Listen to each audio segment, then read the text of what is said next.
Good morning, students. Let us begin with a new chapter from our Beehive book. Now, this chapter is the second chapter, which is the sound of music.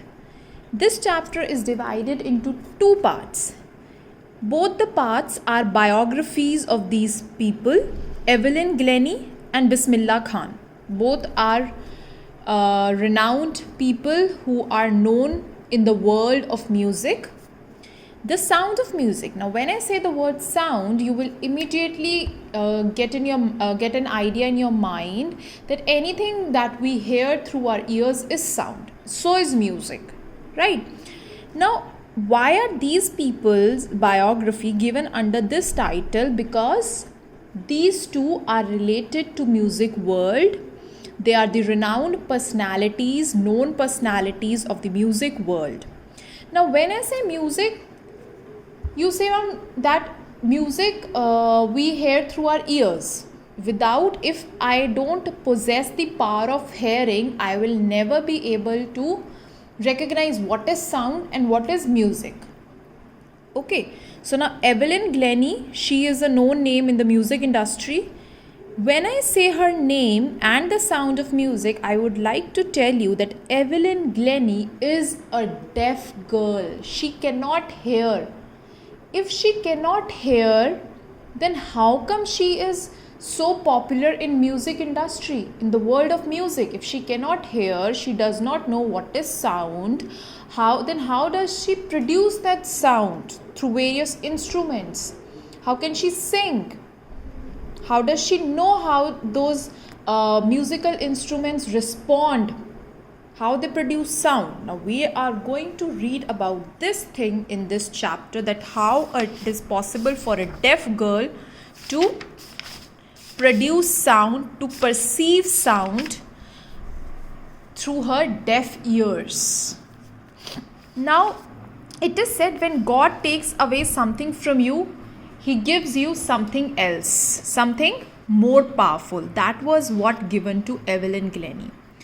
Evelyn Glenny listens to sound without hearing it. Now this statement is quite contradictory. Can you hear sound? Can you listen to sound without hearing? But Evelyn Glenny does that. God may have taken her hearing, but He has given her back something extraordinary. What we hear, she feels far more deeply than any of us. That is why she expresses music so beautifully.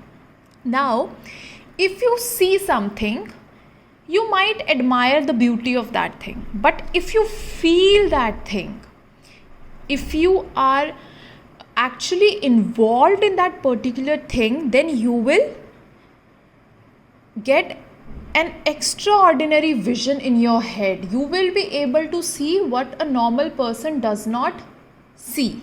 That is what happened with Evelyn Glenny. She could not hear, but God gifted her power to feel the music. So she felt music, and she felt it more deeply, more beautifully than anybody else who could hear it. Read the following account of a person who fought against a physical disability and made her life a success story. We are on the first paragraph. Rush hour crowds jostle for position on the underground train platform. A slight girl looking younger than her 17 years was nervous yet excited as she felt the vibrations of the approaching train. It was her first day at the prestigious Royal Academy of Music in London, and daunting enough for any teenager fresh from a Scottish farm. But this aspiring musician faced a bigger challenge than most. She was profoundly deaf. Now here, the author, the writer of this biography says that a girl is standing on an underground train platform. Like it's in Delhi, they have underground metro stations. So same way, a girl was standing there, and it was rush hour. Rush hour means when there is a lot of crowd, a time period when a lot of people are present there. They jostle for position. That means they push each other to make their own position to stand at that platform, and there was this tiny little girl. She was 17 years old. She was nervous and excited as she felt the vibrations of the train. When you stand at a platform, even before you see the train, you feel the vibrations on the platform that the train is approaching, and this girl felt the same. She was excited, she was nervous. Why? Because it was her first day at the prestigious Royal Academy of Music in London. So this academy in London is a very popular academy of music, and it was her first day over there. So she was excited yet nervous at the same time because she was a teenager from a Scottish farm. So she belonged to a very small city, or I may say town. And for her, this was a big achievement to study in Royal Academy of Music. So she was nervous also, yet she was excited. And this aspiring musician, she faced a bigger challenge than this. So going from a town settings to London, to a big city in the Royal Academy of Music was one challenge, but this girl has faced a bigger challenge than that. And what was that bigger challenge? That she was profoundly deaf, completely deaf. She could not hear a thing. So there are two types of deafness. In one, a person is able to hear something when the other person has to speak a little louder, the person hears it. But the other thing is profoundly deaf, that means completely deaf. Evelyn Glennie's loss of hearing had been gradual, that means slowly and steadily. Initially, she could hear, but when she reached a certain age, her deafness increased and her listening power was lost. Her mother remembers noticing something was wrong when the 8-year-old Evelyn was waiting to play the piano. They called her name and she didn't move. I suddenly realized she hadn't heard, says Evelyn Glenny. She is her mother. She was the one who first noticed that the girl has some problem in hearing when she was sitting for her turn to play the piano. Her mother called her, Evelyn, it's your turn, but she did not move. Why? Because she could not hear what her mother was saying. And she suddenly realized that the girl hadn't heard. For quite a while, Evelyn managed to conceal her growing deafness from friends and teachers, but by the time she was 11, her marks had deteriorated and her headmistress urged her parents to take her to a specialist. It was then discovered that her hearing was severely impaired as a result of gradual nerve damage. They were advised that she should be fitted with hearing aids and sent to a school for the deaf. Now, when her mother noticed that the girl is growing deaf day by day, this girl was able to hide this deformity from this deafness from her friends and teachers for some time, but her condition deteriorated, became worse and worse day by day. And finally, when the headmistress noticed this thing, she asked her parents that you should consult a specialist. And then they found that this girl is suffering from a gradual nerve damage. That means a nerve that was connected to her ear got damaged, because of which she has become deaf. And then the headmistress said that you should take her to some other school which is specially for the deaf. Everything suddenly looked black, says Evelyn. This means Evelyn, when she realized that I have lost my hearing power, then suddenly everything went black. She said that I thought that my future is finished. I could not do anything. Now this girl, she wasn't deaf from her childhood, from birth, right? She knew the importance of hearing, and suddenly that power of hearing has been snatched from her. So she became depressed. But Evelyn was not going to give up. She was determined to lead a normal life and pursue her interest in music. Now this girl was inclined towards music, and she said, I won't give up. I will continue my career in music. And was it possible? A person who could not hear can be related to music. Now we'll see how this girl carried out this impossibility. One day she noticed a girl playing a xylophone. The picture has been given here. This is a xylophone. And decided that she wanted to play it too. Most of the teachers discouraged her, but percussionist Ron Forbes spotted her potential. Percussionist is a person who plays the drum or tabla. So when the other teachers discouraged Evelyn that you cannot play the xylophone because you have this hearing problem, you cannot hear, but this person, Ron Forbes, he spotted her potential. He figured out that this girl has lot of potential, she can play it. He began by tuning to large drums to different notes. So he tuned the drums to different notes. Notes is, in music you have high note and low note. Same way he adjusted the drums.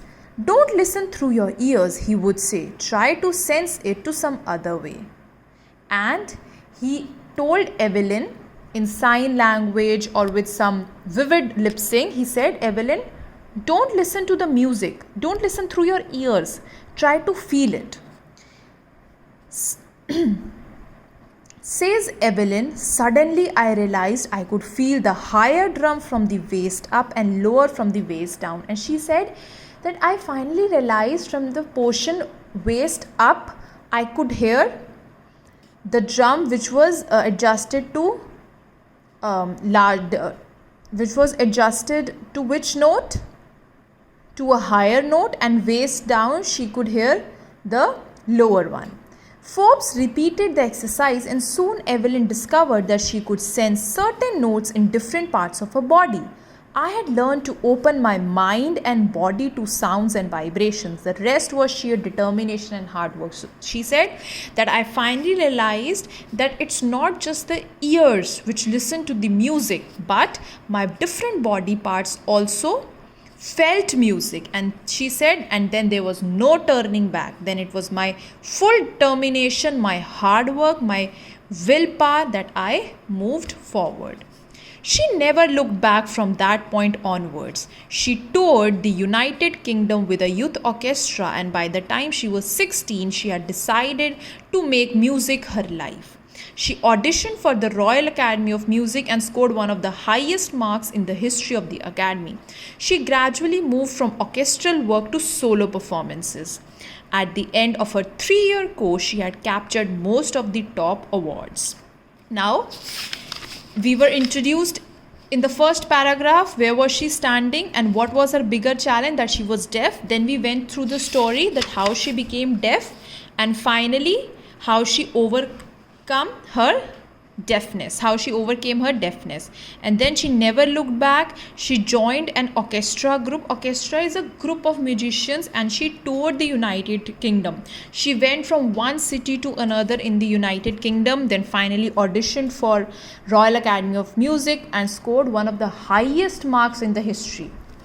Then she finally started moving from orchestral work to solo performances. She started performing solo, and by the 3-year course she had captured most of the top awards. She received lot of awards in her 3-year course in Royal Academy of Music. And for all this, Evelyn won't accept any hint of heroic achievements. She said, I'm not a hero, I'm just a normal person. She was so down to earth that he said, I'm a normal person. If you work hard and know where you are going, you will get there one day. So she says, don't tag me as a hero, as a legend. Please, I'm a normal person. It's just hard work that brings you to a place where you want to be. And she got right to the top, the world's most sought after multi-percussionists. That means she could play multiple instruments with a mastery of some 1,000 instruments and hectic international schedule. So she became a master in about 1,000 musical instruments, and she had a busy international schedule. That means not only in UK, she traveled abroad also, to foreign countries also. She was called to perform on stage, and people loved to watch her perform. It is intriguing to watch Evelyn function so effortlessly without hearing. So the author says that it was very interesting to talk to Evelyn and to know her story. in our 2 hour discussion, she never missed a word. So he said, while we were conversing, I was talking to Evelyn, I was knowing her story. In that 2 hour discussion, this girl didn't miss a word. She heard everything what I said. Men with bushy beards give me trouble. She laughed. She said, men who have bushy beards on their faces, mustaches and beards, and I could not see the lips, those give me some trouble. It is not just watching the lips, it is the whole face. So these people who could not hear, they sometimes watch your movement of your lips. That we say lip sync, and they figure out what word you are saying. But she says it's not just the lips. I see the whole face. I see their gestures, their eyes. She speaks flawlessly with a Scottish lilt. Lilt is a tone. Suppose a person is from South India. If that person speaks, you'll easily figure out that this person is from South India because they have that lilt in their tone. So she also had that Scottish lilt because she belonged to Scotland. My speech is clear because I could hear till I was 11, but that doesn't explain how she managed to learn French and master basic Japanese. So this girl says that my speech is clear. I cannot hear and my wordings are clear. I can figure out what you are speaking. This is because she said till the time I was 11, I could hear everything. So I had learned all the words, how the lips movement is. So I can hear, I can figure out what you are speaking, and my speech is also clear because I could hear till 11. But after she got deaf, she learned French and basic Japanese. How did she manage to do that?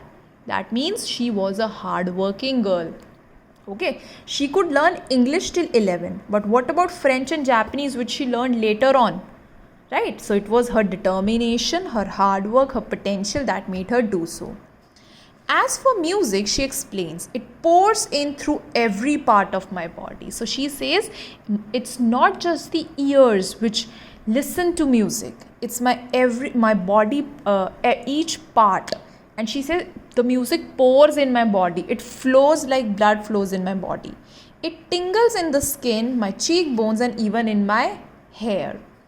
When she plays the xylophone, she can sense the sound passing up the stick into her fingers. So she says, when I play the xylophone, I can feel that through these sticks which hit the xylophone, the sensations go from here to her fingers. By leaning against the drums, when she bent towards the drums, she can feel the resonance flowing into her body. Resonance is the vibrations that these musical instruments produce. And she says, when I lean towards the drum, I sit next to them, I can hear the drum being played. On a wooden platform, she removes her shoes so that the vibrations pass through her bare feet and up her legs. And she removes her shoes so that the vibrations could go from her feet to her legs. And she could feel what music she is playing. Not surprisingly, Evelyn delights her audiences. She makes her audiences happy. In 1991, she was presented with the Royal Philharmonic Society's prestigious Soloist of the Year award. So this is the name of the society which awarded her Soloist of the Year. That means Solo Performer of the Year award. Single person when performs, it's a solo performance. Says master percussionist James Blades. Now this is another percussionist, another person who plays drums and tabla. One was Ron Forbes, who made her realize that she could feel the music through her body. Another is percussionist James Blades. He said, God may have taken her hearing, but he has given her back something extraordinary. What we hear, she feels far more deeply than any of us. That is why she expresses music so beautifully. So somebody who sees the outer part, outer world, just admires the outer beauty. The one who sees it from inside, feels it, knows its real value and feels it more deeply and beautifully. Same was done by Evelyn. She could feel the music. So she could bring out that music in a beautiful manner. Evelyn confesses that she is something of a workaholic. That means she loves to work all the time. I have just got to work, often harder than classical musicians, but the rewards are enormous. She says, I know I am a workaholic. I love to work all the time and the rewards that I get are huge. Apart from the regular concerts, Evelyn also gives free concerts in prisons and hospitals. So she is a charitable person also. She goes to prisons and hospitals to give free concerts. She also gives high priority to classes for young musicians. Anne Richlin of the Beethoven Fund for Deaf Children says, now this is Anne Richlin, a person who runs a Beethoven Fund. Beethoven is the name of a musician. A fund is there on his name for deaf children. Now this fund is for deaf children, and this lady says she is a shining inspiration. So Anne Richlin said about Evelyn that Evelyn is a shining inspiration for deaf children. They see that there is nowhere that they cannot go, and these children take inspiration from Evelyn, that if you are determined, if you have willpower, you can touch skies, you can go anywhere you like. Evelyn Glenny has already accomplished more than most people twice her age. So she has achieved so much that people twice her age have not been able to receive it. She has brought percussion to the front of the orchestra and demonstrated that it can be very moving.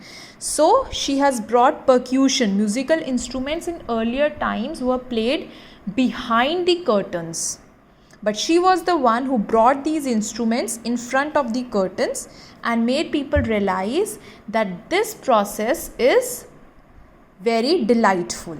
She has given inspiration to those who are handicapped, people who look to her and say, if she can do it, I can. And not the least, she has given enormous pleasure to millions. So this girl is an inspiration to the deaf also, to the handicapped also, and to the normal people also, because they also say that if this girl from whom God has taken the power of hearing can do it, then we can also do it. And the deaf people also, the handicapped, the differently abled people, what we call them, they also take inspiration from her. Apart from being an inspiration, she has given enormous pleasure, happiness to the audiences who come and attend her concert. So with this, we come to an end with Evelyn Glennie's story. It's a small extract where we come to know how this little girl, thin, slight, tiny girl, overcame her deafness and moved ahead in life. She is highly motivated, determined, and a person who works hard.